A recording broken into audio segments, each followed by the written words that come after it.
Welcome to the Uncomfortable Podcast, where we transform discomfort into a healing dialogue. In a world where we often feel pressured to present only the polished aspect of our lives, this podcast serves as a sanctuary for the real, the raw, and the messy. Here we embrace the echoes that true healing begins when we dare to vocalize our struggles. Our conversations are more than just talks. They are pathways to liberation and understanding. Each episode is an invitation to our listeners to join into a journey of vulnerability and honesty. We dove into a myriad of topics, navigating through the complexities of emotions, experiences, and often unspoken challenges that shape our lives. At the Uncomfortable Podcast, we don't just scratch the surface. We dive deep, encouraging our guests and listeners alike to release and speak their truth. It's a place where laughter and tears coexist, where stories and adversities become testimonies of resilience. Join us as we find comfort in the uncomfortable and discover that speaking out is the first step to healing. This is not just a podcast, it is a movement towards embracing our inner selves, imperfections included. Tune in as we journey together, speaking our way into healing and transformation.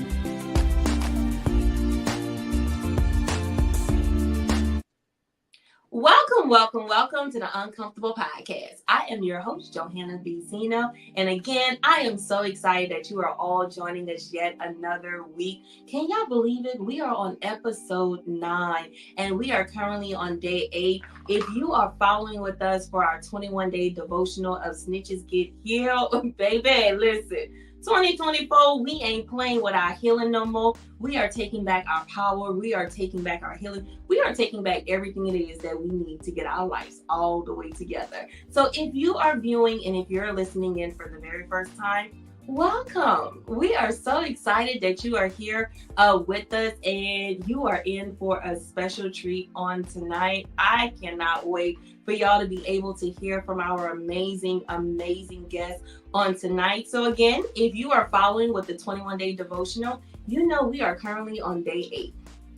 Day 8, y'all. Yeah, I know, right? A grateful heart, which that is going to be our topic on tonight. And I know we say a grateful heart, we be like, oh my God, like, what does that really mean? So if you're following, then you know that this we're talking about the 10 lepers. We all know the story, and if you don't, go back and read your Bible, to where we are able to see where Jesus is able to heal 10 individuals. But in the healing of 10, there was only that one that turned around and really gave thanks. And that is what we are going to focus in on tonight, of what it is that we are grateful about when Jesus come back and do a thing, work a miracle in our lives. So if you have not already purchased your copy, you can email us at info@joebzeno.com, and you can get the $4.99, which is our download printable. Or you can say, hey, Joe, you know what? I need the hard copy in my hand. I need something tangible because we just restocked. So you can go ahead and you can do the same thing. Email us at info@joebzeno, and you can receive your hard copy. And this is what it looks like. Yay! We have recently restocked, so we have more than enough. So make sure you get your copy before we run out again. If not, you can go ahead and get the printable downloads, to where you can get the printout, your copy. You can go to Office Depot, or if you about that life, then you can print it out on your home computer.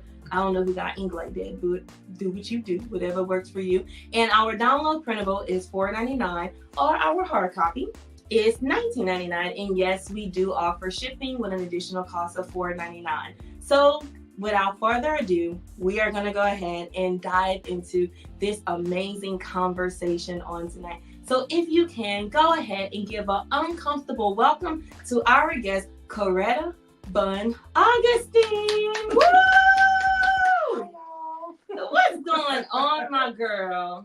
Not too much, Joe. Not too much. Well, we got much that's going to be happening on tonight. So, Bunn, if you can, go ahead and introduce yourself to the people. So, my name is Coretta Augustine. Everyone knows me as Bunn.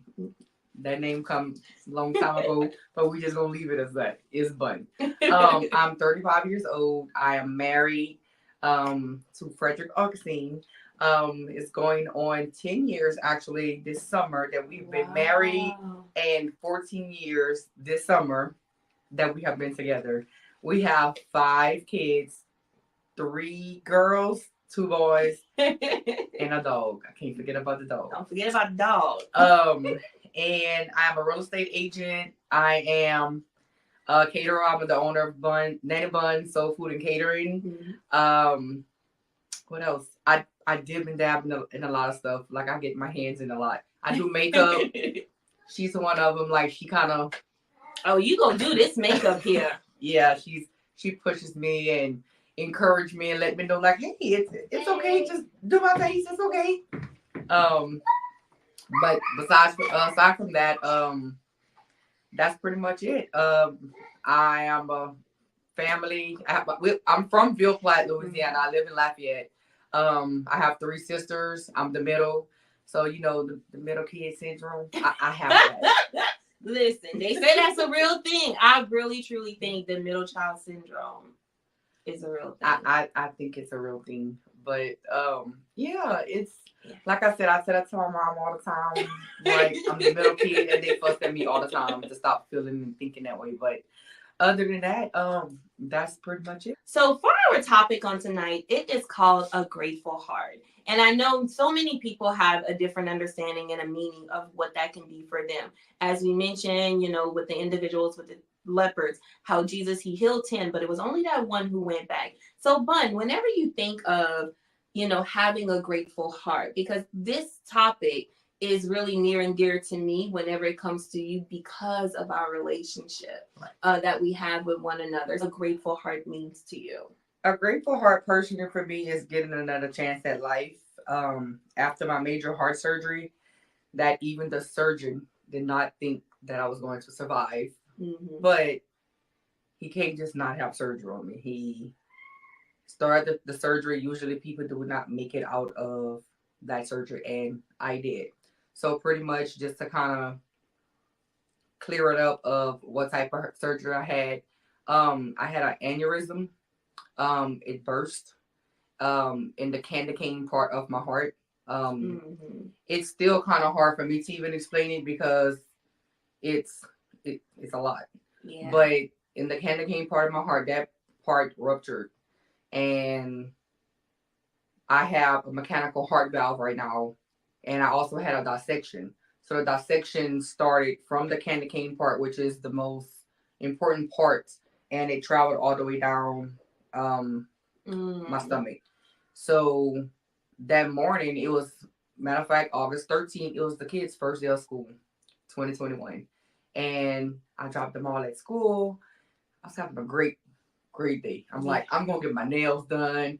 You know, now I did have Liam, which he was going to start school that Tuesday. Mm-hmm. So that's why now I'm kind of like, with Friday the 13th, it's kind of like scary for me sometimes. I didn't even realize that. It was Friday the 13th. So I'm like, Liam, you never started school yet, but that's fine. You come with me, do your nails, do my nails, bring your tablet.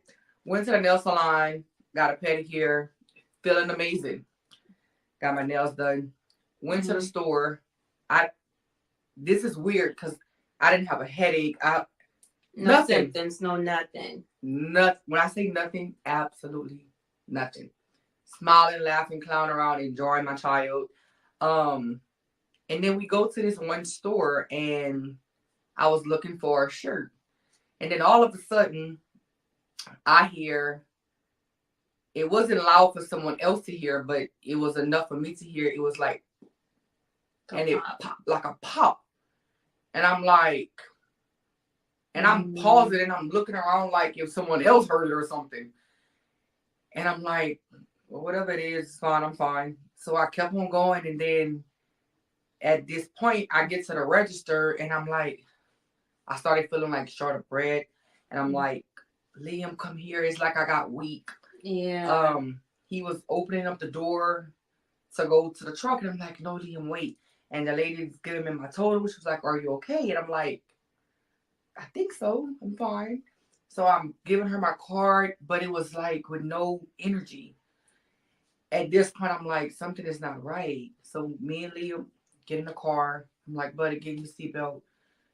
He liked to sit to the back, so he was way in the third row. He was like, Mama, You just probably tired. Let's just go to bed and lay down so you can take a nap. I'm like, something not right. So I called my older sister. She's a nurse. And I'm like, hey, something not right with me. And for me to say that, I'm never really sick.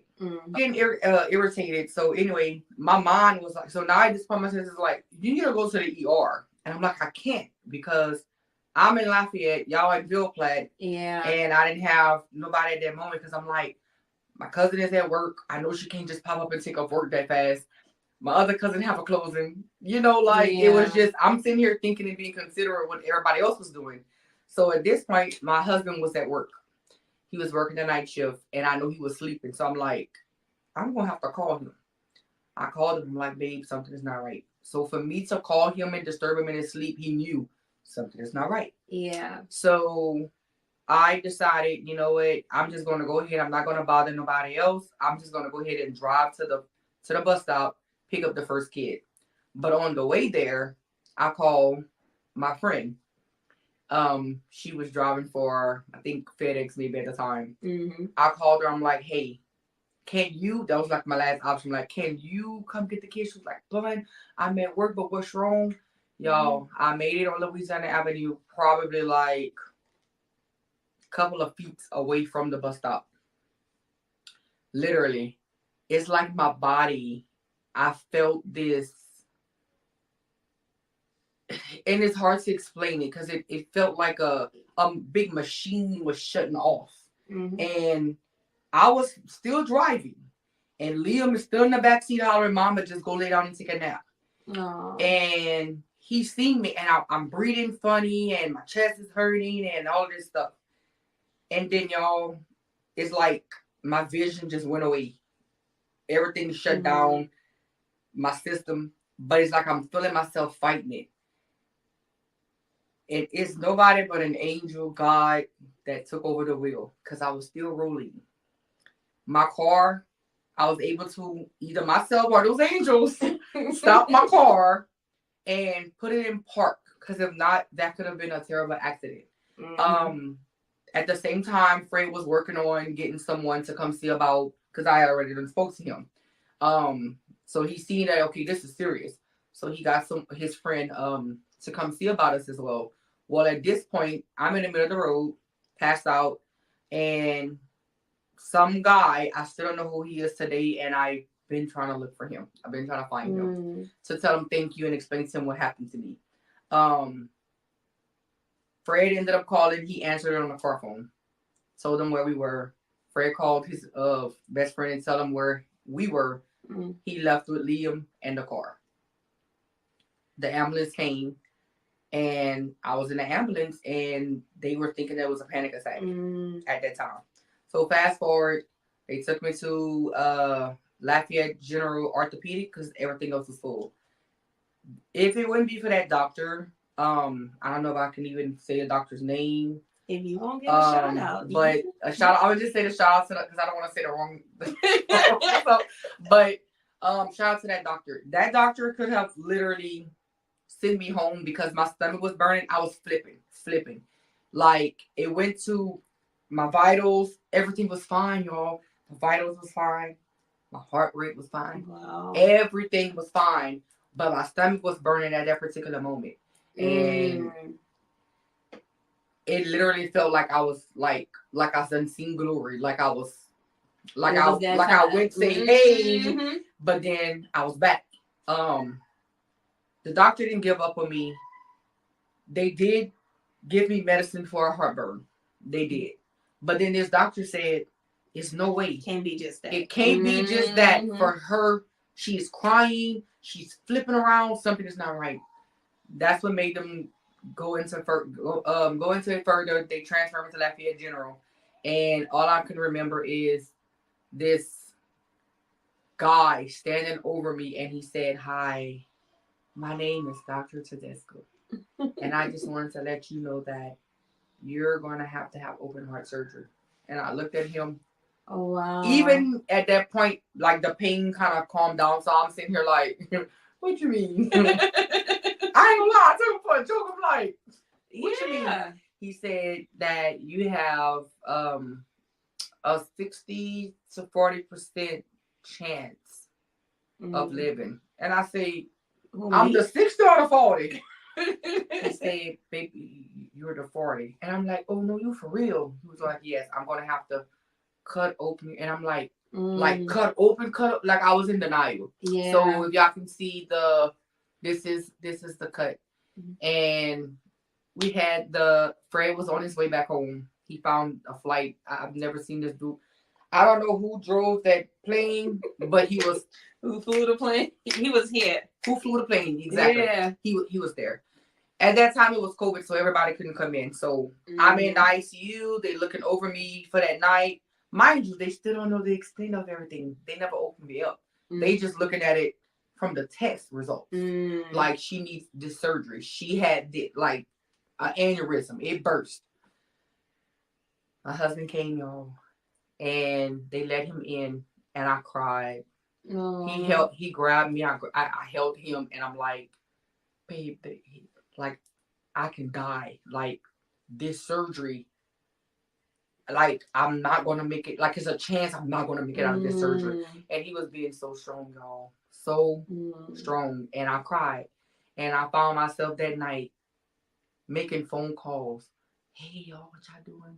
You know, I'm having surgery just in case it's your last time talking to me. Like, it's like I was preparing for it, but then scared. Well, anyway, yeah. My mom, my sisters, and them, the day of the surgery, Fred was able to stay in the lobby. My mom, my sister, my baby sister, she was literally going through breast cancer.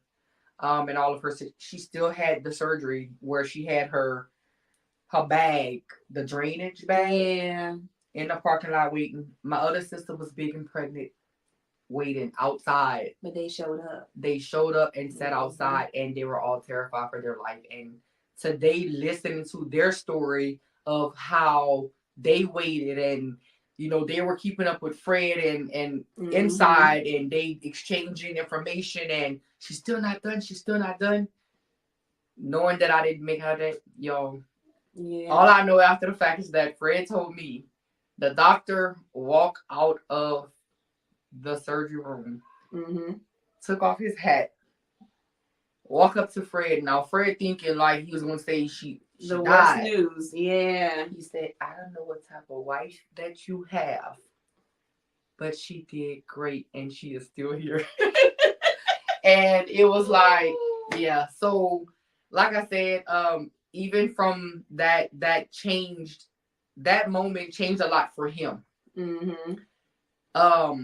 It changed a lot for my family. But at the same time, I had to find some type of way to cope with it. My coping mechanism for it was, I'm already a jokester. I clown around all day. So we made a lot of jokes about it. Yeah. Like the pain,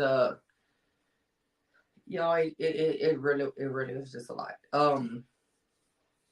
That's life changing though. It is, and especially with the doctors, like everyone on the heart floor in the hospital knows who's Coretta, know who Coretta Augustine is. Yeah. Know her story. And then at the same time, I'm not realizing how in depth it was, and I'm doing researches and I'm looking, and then I went to read the report. I read it's always when we read the details, huh? I read it wasn't Google, y'all. I read the report of what they did to me. So cause I was just in denial. I'm still like, me? Can't be. Yeah. No. So, but the craziest thing is, I'm thankful. Even after, I woke up, I was in my room, and when I opened up my eyes, I had tubes down my throat, and the nurse, I guess she already knew what time it was. Yeah. So she was waiting for me to get up. She knew I was about to get up. And she said, if you just breathe. She was telling, breathe in and out, in and out. She said, once you get your breathing under control, I would take the tubes out. And I did. That was my goal. I'm like, okay, Bunn, breathe right. And I'm feeling all this pain and connected to all kind of stuff from the neck on down. She took it out. So now I'm trying to talk. She told me no. Not just yet. I'm trying to talk. I'm trying to get, where's my husband? Where's my family? Where's my kids? But let's not skip over the part where you said she told you once you get your breathing under control, then she'll take everything out. She was going to take the tubes out. And that for me, because we still in our Snitches Get Healed, Snitches Get Healed and the 21 devotional, like getting to a healing journey. But as many a times where God will put us in positions to where we got to get something together before he can even take us to like the next step. So the fact that she was like, I can't do nothing for you until you get your breathing under control, then we can go to the next step. When I tell y'all I act right, look, it was like, girl, you better breathe right. That's all I can tell myself. So I had to close my eyes. So I closed my eyes and I'm like, and mind you, the tears rolling down my eyes and all, like I'm going through everything because I'm like, my husband, I didn't wake up to my husband. My husband is not right here. My family is not right here, but you're right here. So I gotta listen to what you're telling me to do. I'm like, I gotta listen. Yeah. And I started breathing, and y'all, that tube felt like it came out of over yonder. That's all I'm gonna say. It was so long. Like, where and how did that tube fit in me? So they pulled the tube out, and I'm choking and coughing and everything. And immediately, like I said, where's my phone? I'm ready to make phone calls, and I didn't realize how I was looking. I didn't get a picture of, ma'am, take me a picture, or can you snap? It was none of that. When I finally seen myself, the cut, I was swollen. I cried. It was devastating. I'm like, me? At that time, I was 32 years old. I'm like, I'm going through this? No way. Like, I was really still in denial. And I think that was the biggest thing for me, because you see things on TV, you see things happen to older people. And I'm like, that would never happen to me. And that plus some happened to me. And it's a lot, but it gives just the understanding too of the gratitude and the gratefulness. Yes. That even goes with that. Like many a times we feel like the very thing it is that is coming to like really take us out is the very thing that changes the trajectory of our lives. So I love the fact that you were able to share that with us. Yes. And also too, because that's vulnerable. Like that is it is. And then to say that wasn't all of it, like even once I get home, I can go into details with I couldn't do anything for myself. Nothing. I could not. When I go to the bathroom, I needed assistance. Taking a bath, I needed assistance. Getting up, just like the recliner, I needed assistance. I couldn't lie flat down on my back. None of those things. I couldn't laugh hard. I couldn't. It was like the pain of a C-section times 100 in the chest area. So my sternum bone was tied with wires. So if I moved around too much, it was gonna unsnap. I had a lot of restrictions. So my husband was home on FMLA for 3 months. A lot of people would think like, and he had no vacation days left, no personal time days left, nothing. And I'm sitting here like, I really was at peace, because in my mind I'm like, I'm so happy we had some kind of savings. Savings to where he don't have to be home stressing out trying to take care of me and not even having vacation days left. So he was able to put his full 100% attention on me and not worry about how are we going to pay this? How are we going to pay that? Mind you, by the time we went back to work, he left us broke. But guess what? Our bills were paid for. We didn't have to ask anyone for money to pay for this, and that. So that was one of the good things about that. Because having both at the same time, especially for a man, it's a lot. And he had to step up. The things that we would argue about when it came down for kids and stuff that I do, he got a chance to see it, but he didn't get a chance. I still say till today, he still didn't get the full effect. The full effect. Even me on my healing journey, in recovery. He didn't get the full effect. But it makes me even to think of that moment for you was life-changing. The dynamic even in marriage was changing. Yes. But when it comes to the household in its entirety, what did that whole process for the kids, what did that look like? So the children, like, number one, they were a big help. They were a big help for me and their dad. Like, they worked together as a team. I've never seen them work together to where now I'm like, you remember when I had that surgery? Can we go back to have that? the same energy.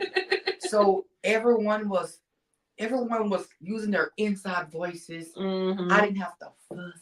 They were on their best behaviors. I love it. I mean, it was just all of that. And I'm sitting here like, it took all this for them to change it up on me like that. Oh, but it's possible though. Yes, it's possible. I always knew that when we took our vows, we were serious with our vows. I didn't expect for the in sickness and in health to be until further down the line. Yeah, in our elder years. When I seen the things that my husband was doing for me, I was in awe. I've witnessed not the same situation, but I've just witnessed women being cut open from a kid and not even seeing, not comparing. Yeah. It's just to say the things that he did for me, I was in awe. Yeah. Like hygiene and all that stuff, I didn't have to worry about it. Like, ain't nobody gonna keep up with yourself than your own self. Right. He was doing a better job than me. I gotta make sure we get everything here. He didn't show any signs of, oh, I'm frustrated. Yeah. People, my family, my friends was like, Fred, call us if you need help. And I'm saying to myself, Fred ain't gonna have to call y'all. Y'all gonna just have to come. Yeah. Well, the people that knew him, like my sister, baby, she would just come and she would tell Fred, sit down. Go take a nap. I'm gonna wash Bunn's hair. I'm gonna twist Bunn's hair. Yeah. You sit out, but no, sit out. I'm not playing. Go take a nap. But that's community. Yes, that's community. My mom, my sisters, all the same thing. Like literally, they had to put him in his place because he really like I hate y'all. He wanted to, like, as a husband.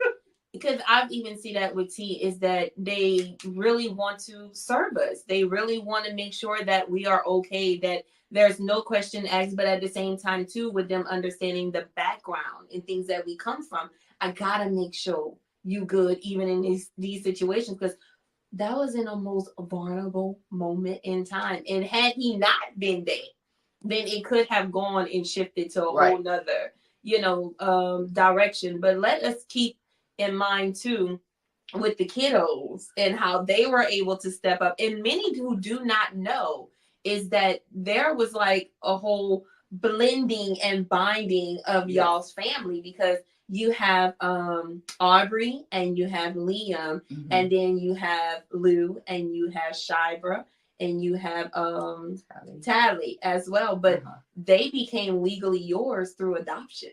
Yes. So, the adoption, that part, it happened. And I always did think about it because I was raised by my stepdad, me and my two sisters. So even whenever I first met Fred, I'm like, he had 3 kids, and he had 3 kids, but then he had one that wasn't his. It was the kid's mom's child that Fred raised since he was a baby. Yeah. So he was kind of with us too a little bit, like every other weekend. And it crossed my mind, but deep down inside, I felt like, no, because I would never want to no matter what happened between me and their mom, I always did try to keep peace. Yeah. So whatever happened in the past, I've always said, I'm not going to do that because I don't want her to feel less than, or I don't want to take her place or anything like that. But then one day we literally sitting down at the table and we were talking, and then adoption came up, and it was actually the kid's idea.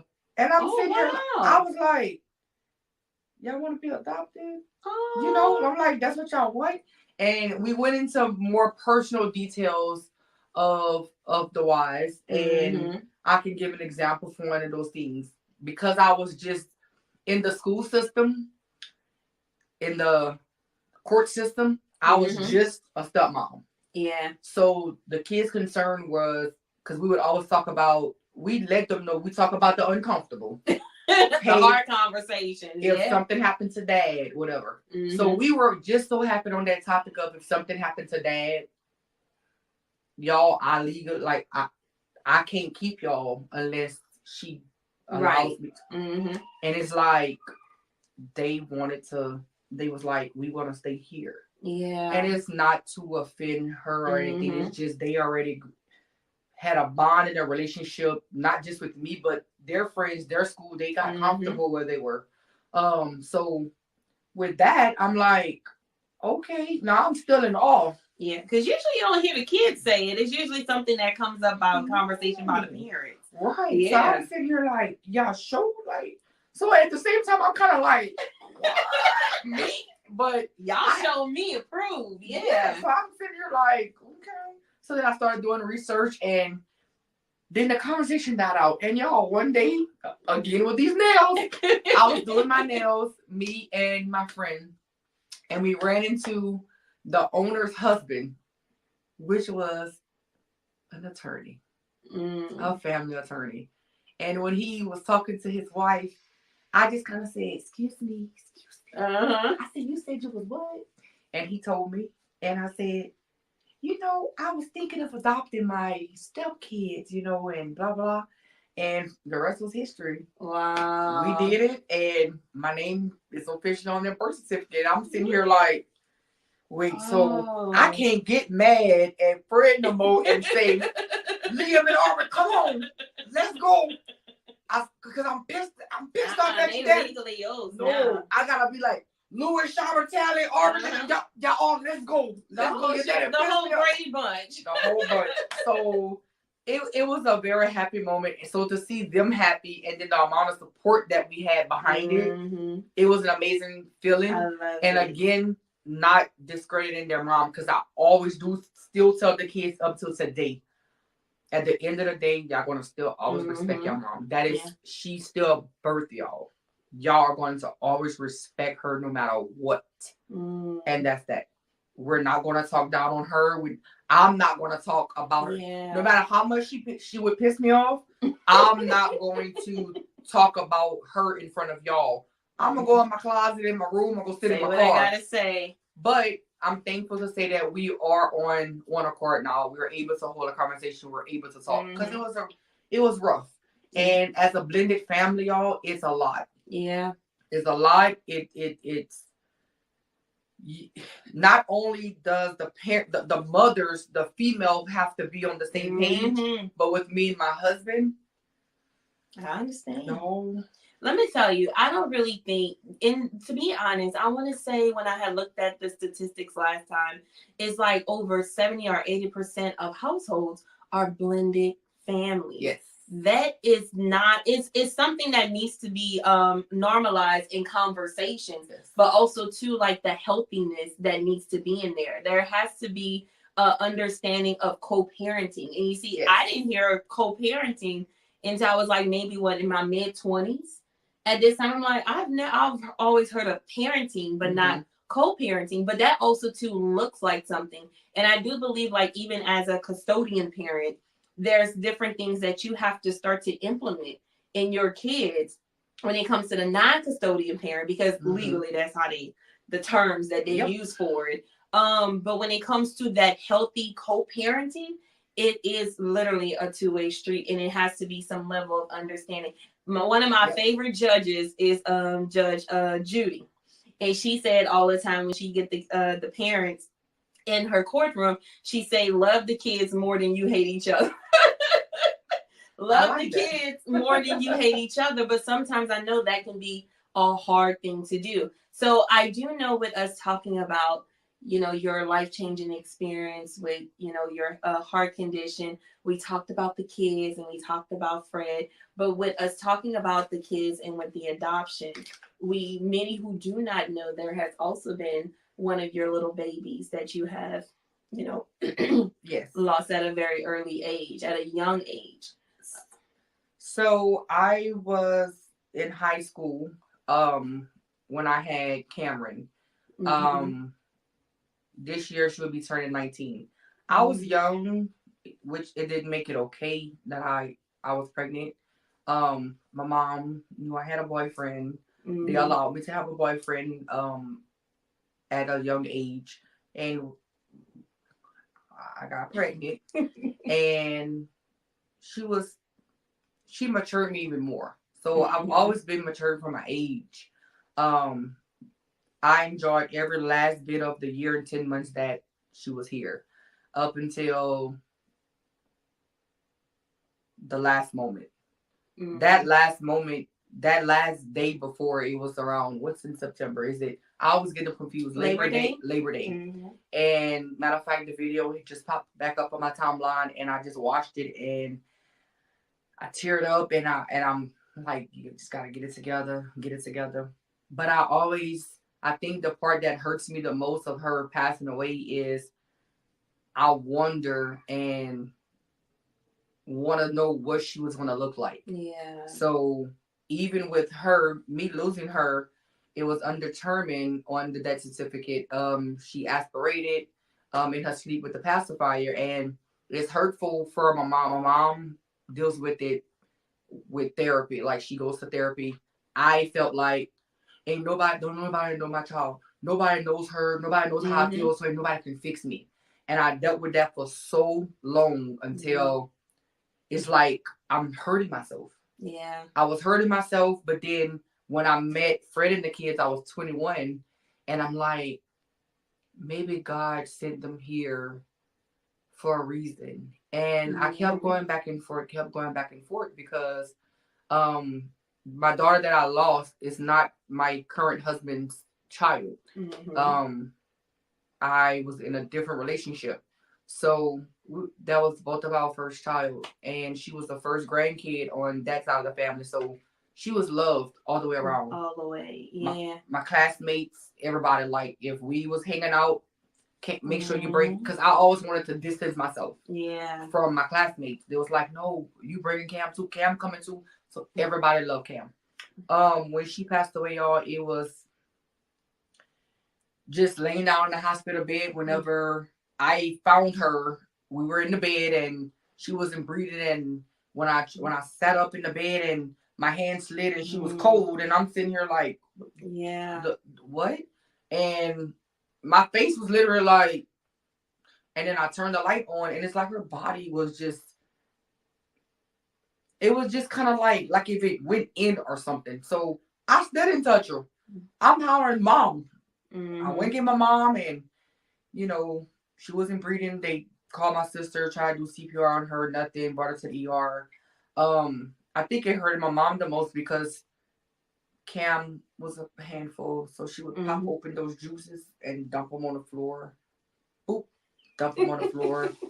And my mom fussed at her, and she had just kind of spanked her. So that's the last memory my mama had, aside from them swimming that day before. Other than that, I, at a young age, had to go through funeral, the pain. I didn't even think I was going to finish high school. My mom didn't think I was going to finish high school. I finished high school. I finished college twice. And like I said, in the midst of all of that, it's because Cam was born in 2005. I lost her in 2007, right before she turned 2. And I met Fred and the kids. The oldest, Shybra, and Cam were both born in 2005.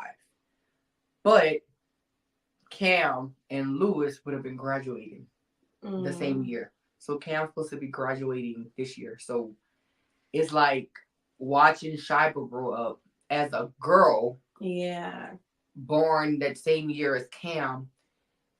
it felt like a blessing for me. Like God did, like, hey, you're never going to replace Cam, but I'm gonna show you what it's like to raise a teen. So I was in my head like, well, I can't wait till we get to go do our nails together. You know, like me and Shira, because she was, like I said, I didn't look at her like Cam at all. I didn't. I told her about Cam, and I had a lot of emotion. So it's like I was more attached to her, like for that particular reason. Yeah. Not like a permanent more attached, but like when it came down for me thinking of Cam, it was like, Shira, let's, you know, it was just something for me. I'm still not coping with it. I still never went to a counselor. Fred doesn't even know my child at all, never seen her, never met her, nothing. And one day he was like, we have to go to the cemetery. And we went, and y'all, I broke out. Y'all never see Fred cry. I just heard, I was sitting on her grave, and I'm hugging the headstone. Now it was full of lime green stuff, and it was dirty, and you know, cause I don't go there. I'm terrified. It's like a nightmare for me. I felt a body on my back. He's holding me, and then I hear, "Aww." So then I kind of almost like stopped, like, and I'm like looking over my shoulder, what's happening here? Like, crying, and it broke my heart. But then it made me feel like, wow, like if my child was here, you really was gonna love her like your own, like you even know her. And to see how he reacted. So he really got me to see it in a different way. So many different times to where now I can actually talk about her without actually crying like crocodile tears. Even though I'm trying to hold it. I'm trying to hold in some shedding some tears. Yeah. It's okay, even if you do, you know? But I don't think I'm going to ever get over it. All I'm going to do is just get better at how to handle the situation. Yeah. Because a lot of people will tell me something like, you need to get over it. Excuse me? Did you lose a child? Okay, you can't tell me I need to get over it. I'm going to cope with it my own way. So if I'm going to cry every day, I'm going to cry every day. Yeah, if you let can't me cry. Yeah, if you can't just give me encouraging words without telling me to forget about it, no. She came from me. We had a blast together the time that she was here. That was my road dog. She was my inspiration. Like, and then it just left. And I felt like at that moment, she gone. Well, I want to go too. Yeah. So it's a lot of mental things that happen. But then, like I said, boom. I went from none, and then I had 3. You got a whole shit. And then we had 2. And then had 2. Then we had 2. And Liam was a twin. He was a twin. Yeah. But it wasn't as devastating because we didn't get a chance to know the sex of the baby. I was still early on. Probably like maybe 9 to 11 weeks. We found out that the other twin didn't have a heartbeat. So it's not like I was actually able to attach. Yes, it hurt. But not as bad as me actually holding a child, spending time with them and loving them. Yeah. So it was different. And you said something in regards to like how people will tell you, oh, just get over it and so on. One of the things that I've come to understand, unless you have walked in those shoes, you have felt what I had to feel, you had to experience what I had to experience, you're not going to be able to understand it, nor will you be able to relate to it. And I don't think that most people, they say it from like a malicious or ill will place. Is because they have never experienced that. They're wanting to say something to help, but not really understanding that the very thing that you're saying to want to help is actually doing more damage than anything. So you, oh my God, it's like, how are you still standing? You know what I mean? It's a lot, Joe, and I don't want to go back, but it's like I like to kind of tie in like everything. Tie it in even when it comes in with the blended family, you're gonna have positive people, you're gonna have negative people. I'm gonna say this: do not, because I had a cousin that would always tell me that she looks up to me, and because of the way how I handle things. Yes, Bunn makes it look easy. Y'all, it's hard. That's women do. Yes, it's hard. And I think for this particular situation with the blended family, it's not the amount of kids. Mm-hmm. It's the parenting part. So while I'm at home dealing with, even if it was something this small, even if the school called, oh, your kid is in, she got into a fuss about this, or blah, blah, blah, whatever, yada, yada. Those phone calls adds up. Every phone call I had, Dad wasn't home. Or if Dad was home, I'm the primary contact. Because he works away from home, I'm still the primary contact. So while I'm sitting here this high on frustration, and they know that I'm going to discipline them, you punish, I'm taking this, or that, but then that gets in the, so I'm expecting for my husband to, like, I let him know everything that's going on with the kids. So I would literally expect for him to, and I don't know if it would be more expect or assume. I felt that because I was mad. Because I'm mad. Because you know that the school done called 15 times. Then because you finally got a phone call at one time, I expect for you to be on this level with me. But he would just sit down and just be like, listen to Daddy, you know, why did you do what you did? No, yeah. You know, and they would give their answer. And look at me side-eyed and like, and you'd be like, okay, so did you learn from your lesson? Yes, sir. Okay, but just don't let it happen again, okay? And I'm sitting here like, whoa. That's it? So then that will cause, because I would really get mad. I would get so mad. I'm like, so that's it. You done? So now at that point, it will cause friction. Because now I would always tell him that I didn't want to be the only one to discipline. So he finally disciplined, but it wasn't to my liking. No! If they did all of that, all those different times, and I told you, and you just so happened to get the phone call or pick up my phone to answer that call, and they did the same thing, and you just going, supposed to be double or triple. It's supposed to be. We supposed to be, because you see, I'm not making this stuff up. You're supposed to be on my side and be matching my energy. Because now, what the kids do? Daddy is home, so now they feel like they can. Now they feel like they can get over Dad. Now they feel like Mom is the bad guy. And when it comes down to a blended family, my best advice for y'all is, ladies, men, whoever have the kids, and if the other one doesn't, or if y'all do, don't be afraid to have a blended family. Don't. Please do not. I am not trying to tell y'all to run away from it. No, because the guys that have all them kids, they literally be the best ones, and vice versa with the women. I'm so serious. They may have had baby mama drama, but those are good men that just need a woman to back them and support them. But at the end of the day, even after 14 years together, 10 years going on being married, we still learning each other today. Matter of fact, we had a conversation earlier on today about my feelings, because he always talk about my feelings. My feelings does matter because I am the one that's here. Yeah, I'm the one that's here while you at work. So you are still a father to them. You talk to you. You're an amazing father. You're an amazing husband. But our biggest arguments all the time is on the kids, on how we're disciplining. If I take away a cell phone for a week, you know what his response is? So I'm just paying for a cell phone bill so I can sit down in the drawer.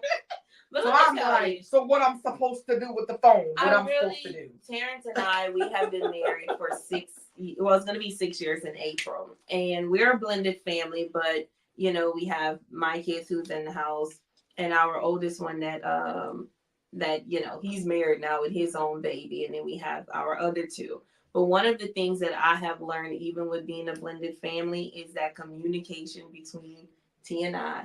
If we are not here, the kids will definitely use it to our advantage. And a prime example of it is like our oldest one, you know, she graduating this year.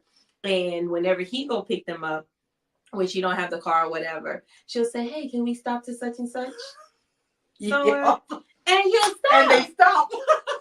And then I be like, if you was in a car, they wasn't gonna ask you that. how come they never asked me to stop? Like, I gotta be the one to say, hey, we need to stop somewhere.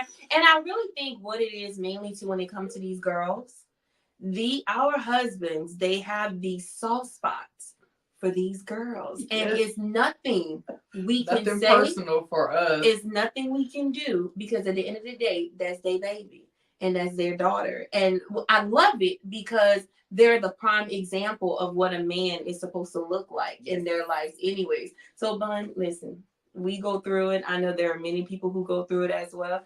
It's just part of the processing. But being a blended family, it's a beautiful thing. It has its hiccups. It has its ups. It has its downs. It has its roller coaster, its waves. But it's a really beautiful thing. It really, truly is.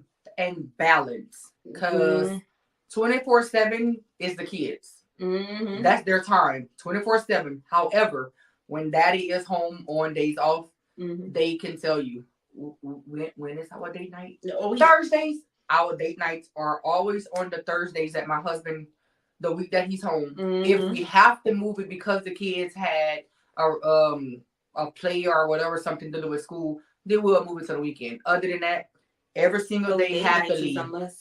Every single day happily is about the kids. Now, me and my husband, we're going to have our time to ourselves while they're at school. Everybody's in school. We couldn't wait till Aubrey ended up in school, and then when you look, Liam. So we sit here like, we done really started all over. We had a plan. What happened? Well, guess what? We're back onto all in school. Monday through Friday. We have our time to where poor Lewis, he's a senior, but he takes his college classes. I be telling him, those are our words. We're in a book. Don't come to the house. Don't come back home. Don't come back home. Just go do something. And they understand and they respect that. I love it. So that balance part. So we will still have our time together. I will still have time with my friends. And also in your marriage, hang with like-minded people. I'm not saying that just because a girl is not married, you can't. No, not that. Because I do have some people I'm very cool with and close with, and they're not married or they're not in a relationship, but they still give positive. They will.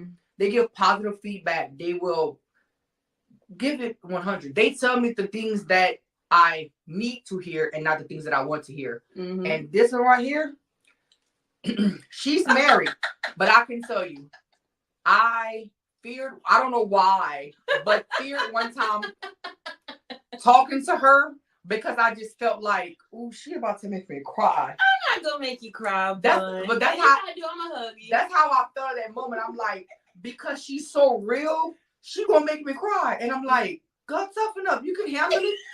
Like, and I did, y'all. And when I tell y'all that was one of the best things, she will tell you. Now, I don't want to bombard her, but like different moments of my life that I've been through for years, I've called Joe. There was things that I felt like, maybe I pushed it. Maybe I should have never did this. Maybe I should never punished like this. Maybe I did. But when I talked to her, she gave me that confirmation, even on the spiritual side. Yeah. And I'm sitting here saying to myself, yeah, she did the right thing.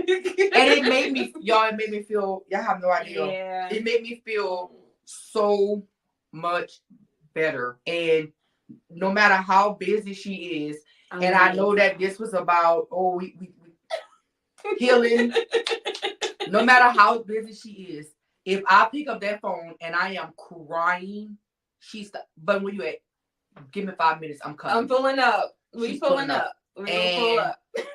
She's there and she's a great listening ear, and she's one of the reasons that helped me, that taught me like it's okay for people to tell you stuff. But I'm a big believer in depending on how you say it to them. Yeah. You can correct somebody. It's the deliverance for me. And you can tell me anything that you want. It's the deliverance. So at the end of the day, like I said, like adoptions, beautiful thing. Parenthood, beautiful thing. Having girls, a beautiful thing. Your hair stuff might come up missing. Your everything might come up missing because they did got I not just get this? Like, huh? Wait, not to cut you off, but let me tell you. So I have a diffuser. Y'all just gotta share this. I got a diffuser, okay? And I only use one particular oil in my diffuser. Shout out to Pastor Brenda with Brenda's Oils. And it's called Centerpiece. That's the only oil I use in my diffuser. So I ran out. So I'm like, well, I use something else. I say, Maya, go ask Naya for some oil. So, sisters, they have their whole rivalry or whatever. So I had to go ask her for some oil. So I get in the room. She like, man, how you know I got some oil? I'm like, I don't know if you have no oil. That's why I'm asking you. Ask me why Homegirl pull out my oil. Wait. I thought I ran out. Homegirl had my. So when you talking about things wind up missing, and I'm like, okay, cool, no problem. But my mama said I did it to her too. Yo, so I can't take it too personal. Y'all, they take every. I'm sitting here trying to comb my hair. Where's I had 3 brush.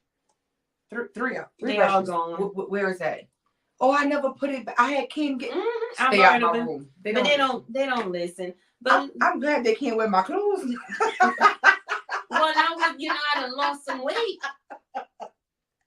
You know what, y'all? That's for they still can't wear my clothes. But let me go ahead because I seen your post when you said 49 pounds. Let me tell you how proud I am of you. You had seen it, girl. I seen it, girl. You better work.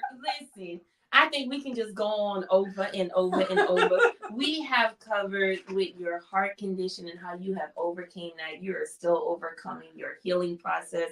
Your journey is it's inspirational. And if there's anyone who is dealing with something that is even similar to it or just wanting to take your health, to a whole nother level and be more intentional with it, like Bunn's story is like amazing because I'm pretty sure even after that there are certain things that you just have to start make adjustments with. I had to make a lot of adjustments health wise, and I have to prick myself in the finger every week. My blood have to be a certain level. I can't have too much of greens, or if I do have a lot of greens, I have to take more of the blood thinners. I bruise easy. I had so much bruise on me. You was somebody beating on me. I'm like, ooh, Lord Jesus, they think I'm getting beat. But it's a lot. I have a lot of doctor's appointments, so I can't sit here and say that it was something that I completely did something wrong because they were wondering if it was hereditary, like, do y'all have aneurysms in the family often, blah, blah, stuff like that. I can't, all I know is that they mentioned a lot of stress. Yeah. So y'all take care of yourselves. If y'all on blood pressure medicine, please take your blood pressure medicine because when they say it's a silent killer, it is. So love on each other now. Don't wait until something happens at all. Love on each other, respect each other, even siblings. And I use myself as a prime example. Even we know siblings is going to get into it, but when it gets to a certain level where it's going too far, I'll tell them, y'all almost lost me. How you think it would feel if your sister would just drop dead right now? And it hurts my heart because they realize it at that moment and they actually will cry. And I'm like, I'm not trying to purposely make y'all cry. I just want y'all to realize and understand. Appreciate each other. Make sure you say sorry. Don't go to bed angry at each other at all. That's one of my big things. Even if y'all sitting up 10 days later, don't go to bed angry. Y'all fix it. Y'all solve it. Don't be stubborn. I don't care who was wrong. Y'all try to be the one to make it right. That's it. I am still dealing with PTSD. I am 35 years old now, and there's times where I have to still call my mama because I know that my husband is passed out sleeping for work, away from home, or I have to call my sister or a friend just to be on the phone with me because I can't sleep. When I close my eyes, all I'm sitting here seeing is a light, them cut me open because, again, early on, I said I went Google. I Googled the surgery, so I'm traumatized now. So even the street, Louisiana Avenue, I got to pass on the street every day. Yeah. I already know as soon as I'm leaving out the parking lot, I'm getting on the phone. I don't care who I'm calling. It could be the credit card people. I'm on the phone with somebody because it gives me flashbacks. Triggers. I'll cry. So I am dealing with severe PTSD and I am taking medication for it. So that's more added on to my plate. 35 years old, y'all, and I have a handful of medicine to take. So I'm working on everything, even with the weight loss. So if I can get my blood pressure under control, I'm gonna always be on the blood thinners, no matter what. I wish y'all can hear my ticking valve. It feels quiet. Y'all can hear it. As long as it's ticking, I'm good. And you gonna be fine. Good. I think what all of that, what it sums up is just for us just to be thankful and grateful. Please for every single breath that we have. And everyone has a healing journey and it looks different. And sometimes it does not take so much of like a life-threatening impact to happen for us to be able to be intentional and say, oh no, this is really, for real. It's really a thing. It really is a thing. But being able just to be able to stop and pause and say, things with me in my life, it just may not be right. What is it that I need to do? Because if God has taken us up to this point, and He has seen fit to grace us enough, let us not take advantage of everything it is that's to come. So, Bunn, if there is something that you can leave our listeners and our viewers with, what would that be for the individual with the mom, who has her plate full, or someone who has an underlying health condition, or, dealing with the loss of a child, just wearing so many different hats on a day-to-day basis, or even the wife who husband has to work, at a far and a distance. If there is one thing that you can leave with them to help them with feeling encouraged and feeling empowered and having a sense of hope, what would that be? Pray. Oh God. Y'all pray. Understand the Bible. And I'm not the type that's just going to throw a Bible at you at all. You have to first evaluate yourself and find your peace moments. What works for you? And my peace moment is journaling. As far as stickers, highlighters, all that stuff, that calms me down. Cooking. Find that peace moment. You're going to feel overwhelmed as parents. We're 24-hour parents. We deal with sickness. We deal with everything. Even if you're a single parent, whether you're in a relationship and you're married, and no matter what it is with children, y'all all have to be on the same page for one. Make sure that you're consistent and have routine with these kids. Yeah. You have to have routine with your kids. Once you have a routine with your kid, it makes it that much easier for you because you don't have to keep repeating yourself over and over of, y'all need to be doing X, Y, and Z or whatever. Respect. Make sure that they're always that they're being respectful, so that even whenever they're away from you, you can feel comfortable that your child is representing my family, the family, because they're being respectful. Like I said, even as health-wise, take care of yourself. Don't ever think that you're too young to go through something. Like I said, my sister was 30 at the time, maybe, going through breast cancer. We never ever expected that. So now we have to go through it now and keep getting mammograms. And I wasn't supposed to start until I'm 40. And guess what I do? I take it serious. Yeah. I'm going through that. God gave me a second chance. I'm going to say this because of what and how the doctor said it. And it wasn't an offensive way. I was not supposed to be here. But I'm here for a purpose.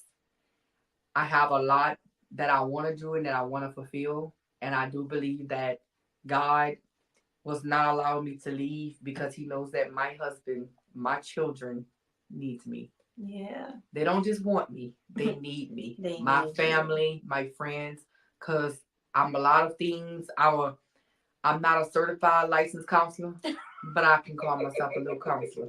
My phone will ring from everybody because they want my advice, from my little nieces, and I find it so cute and adorable when they call Nanny. I look up to you and Uncle Fred, and I be telling them straight up, yeah, but don't think that we're perfect, no, because he be getting on my last nerve, and I be getting on his nerves, and we're not perfect, but at the main point is don't give up. Pray. Find you a go-to scripture. I can't sit here and tell y'all an exact scripture because we are actually in the process of reading the Bible. Right now we are on What I mentioned Colossians. one of them, I Yeah. think so. Mhm. Me and my husband every night since Thanksgiving we have been reading and learning some stuff, and I'm Mhm. sitting here like, Child, that Bible's. it's juicy, y'all. Got full of content. So it's Oh, it's some good. stuff in that Bible now. It's very it's good, and we take that and we try to apply it to our relationship, our life, and how could we do better. And communicating. If you are married, communicate. Yeah. Communicate, and as time goes, don't expect for your spouse, significant other to be that same person when y'all met. Y'all gonna change, especially if job changes, finances changes, children change, y'all have kids, your surroundings. I'm gonna communicate with you, you communicate with me. And express your feelings.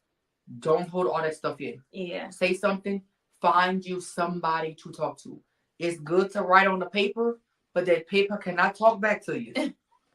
Fine, if you cannot talk to your pastor, the pastor's wife, first lady, whatever.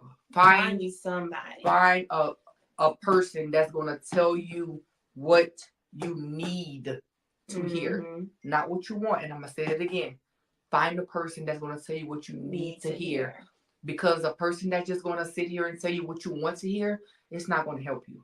You're not gonna change at all. And again, women, men, y'all don't run away from people that have children. Yeah. Don't run away from it, because if we had all day and we had different episodes, I can tell y'all some stories of the beginning from my relationship up to now, and you would be like, that one. you'd be like, wait, what? Yeah, y'all. And the thing is, it wasn't because he did something to me or I did something to him. It was nothing with infidelity, nothing like that. It was just, it was just some stuff. It was some stuff, y'all. Yeah, but I'm pretty sure people know the stuff it is. But I appreciate you coming by and having this conversation with us here on the Uncomfortable Podcast. So if there's anyone who is looking for you, how can they contact Coretta Bunn Augustine? Y'all can reach me on Facebook on Coretta Bunn Augustine. That's my Facebook name, Coretta Bunn Augustine. On Instagram, it's realtor_Bunn, and on TikTok, it's the real Bunn. You're gonna find family all over my page. My face, I love selfies. Cooking, because I love cooking. That's one of my passions. And let's insert, because I did my whole transition. So if I call Homegirl and be like, listen, y'all heard me say Homegirl, if I be like, sis, I got such and such, I need my vegan options, you come through. She has been cooking some vegan food. Yeah, I'm like, the fact that you show up for me. I never cooked vegan food.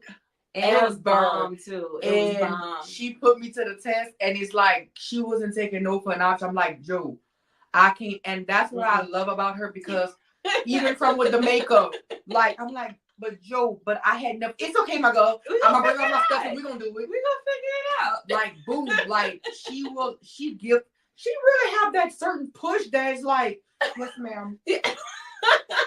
I respect that. There's so much on the inside of you. And if you do not have that particular person who come and help pull it out, then you'll be sitting on your gifts. And you said something earlier. You said, go to people who go tell you what it is that you need to hear. The scripture that comes to mind is iron sharpens iron. So we may not like the cutting. It's going to let off some sparks and everything. But the finished product of it and, going through the whole journey of everything is, I'm really sharpening up myself. So as I'm sharpening, you sharpen as well. We just going to be sharpened when I say sharpen, she's not that girl, because I have to shine some light on her. Like, seriously, y'all, this is not... if anybody knows me, I'm real. If I ain't got nothing nice to say, I'm just not gonna say it. I'm very open, because I'm really ready to tell y'all all my life down from the. I have no filter. I will, but I'm trying to, But that's my girl, though. I love it. I love it. Trying to fix it. But like during my food truck journey, trying to get the food truck established, and even before I got the food truck, my husband and I talked about it, and then she literally was like, I want my lemonade. I want this, like speaking into existence, basically, pretty much. And you will have people that say, call me if you have a question. Throughout my life, my career, with everything from job, from having simple questions as, who do I pay for the light bill when I move out here? You tell me to call, I'm going to call. Mm-hmm. I can call this girl 4 or 5 times back to back. She's not going to have an attitude with me. She's going to answer every question. And even if she answers the phone, she'll be like, my girl, give me a little bit. I'm going to call you back. Or she's going to say, shoot me a text so I can remember to call you back. Mm-hmm. She's going to call me back. And I'm at a place to where even if she didn't call me back, I don't even take it personal with her. Because I know, okay, Joe did not intentionally mean to do that. So I'm going to call her. Anybody else? And there's a few other people that I treat like Joe. Like, okay, she just forgot. We get that treatment. But there's people that really do not want to. They're going to tell you, call me. But then they're going to get tired of it. She did not. When it came down, she sat down with me at the computer and went step by step. You understand me? When I say step by step, step by step. That's because I love you. And I appreciate that, Joe. Seriously, not too many people. So, Joe friends, y'all better stick by her. Y'all don't want to lose y'all good friend. I'm telling y'all. Listen, I tell everybody, at the end of the day, I'm really, truly just a servant. I'm a servant at heart. If I can show up and be there. So I pray and hope that you all enjoyed this conversation with my girl. And I was a little nervous, so I'm letting my little hair down. I'm ready to be back now. I'm ready for another episode. Because I'm getting a little comfortable. Get comfortable with being uncomfortable. Listen here. But until next time, you all go out and have an uncomfortable, comfortable life. Thank you for joining us, for sharing your heart, your transparency with us. It's the first, but it's definitely not going to be the last. I know y'all been noticing I've been saying that lately for these episodes. It is the first, but it's definitely not going to be the last. We have our 21-day devotional, Snitches Get Healed, and we still unpacking it, just like how Bunn was able to share her journey with us. There are so many who are on the exact same journey, and I pray that you are able to pull and take everything it is that you need and apply it to your day-to-day life on your healing journey. So again, until next time, you all go out and live a comfortable, uncomfortable life. And I'm sorry, Joe. Go ahead. And hopefully, are we going to speak into existence? Yes. I'm going to have a book. We also have been talking about a book. We putting it out of my life. This is we're speaking. Oh, we putting it out now. We speaking it. So when we publish it. Okay, Joe. Wait. Listen, you ain't telling me something, and we ain't moving on it. So listen, here to come. What's the name of it? So I was actually told that not to give it a title. Oh yeah, we didn't get that far yet. So but I wanted it to be called the Walking Miracle. The Walking Miracle, and that's what I wanted. We can do an edited version, whatever that time comes. So y'all be on the lookout for when the publishing date comes, to where we will be releasing The Walking Miracle by the author of Coretta, Bunn, Augustine. Listen here. Yeah. Author, realtor, mom, chef, the whole 9 yards. So look, y'all. Uber driver for the kids. Uber drivers for the kids. All the different hats that we wear. Y'all, let us get up out of here. So love each and every one of y'all. If y'all have not already, like, share, and follow us on Facebook at Johanna B. Zeno, or if not, subscribe to our YouTube channel at Johanna B. Zeno. So until next time, you all go out and live a comfortable, uncomfortable life. Bye, guys.